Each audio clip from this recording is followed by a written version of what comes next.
राजा हरिश्चंद्र, सत्य और धर्म की अमर गाथा की कहानी। राजा हरिश्चंद्र सत्य, न्याय और धर्म के प्रतीक माने जाते हैं। वे सदैव अपने वचनों का पालन करते थे, चाहे कितनी भी कठिन परिस्थितियां क्यों न आ जाएं।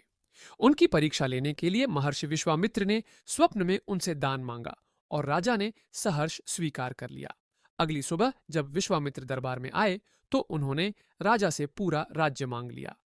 सत्यवादी राजा ने अपना राज्य त्याग दिया और अपनी पत्नी तारा व पुत्र रोहिताश्व के साथ वन में चले गए। जीविका चलाने के लिए राजा को एक श्मशान में काम करना पड़ा, जबकि उनकी पत्नी एक ब्राह्मण के घर नौकरानी बन गई। समय बीतने के साथ उनका संघर्ष बढ़ता गया। एक दिन उनका पुत्र असमय मृत्यु को प्राप्त हुआ, लेकिन राजा के पास अंतिम संस्कार के लिए भी धन नहीं था।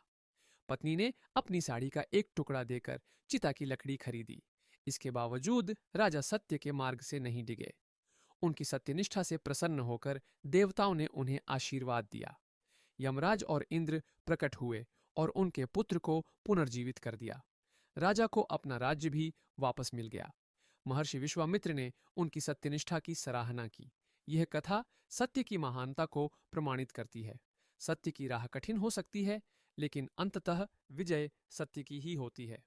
राजा हरिश्चंद्र की यह कहानी आज भी प्रेरणा देती है कि किसी भी परिस्थिति में सत्य और धर्म का त्याग नहीं करना चाहिए।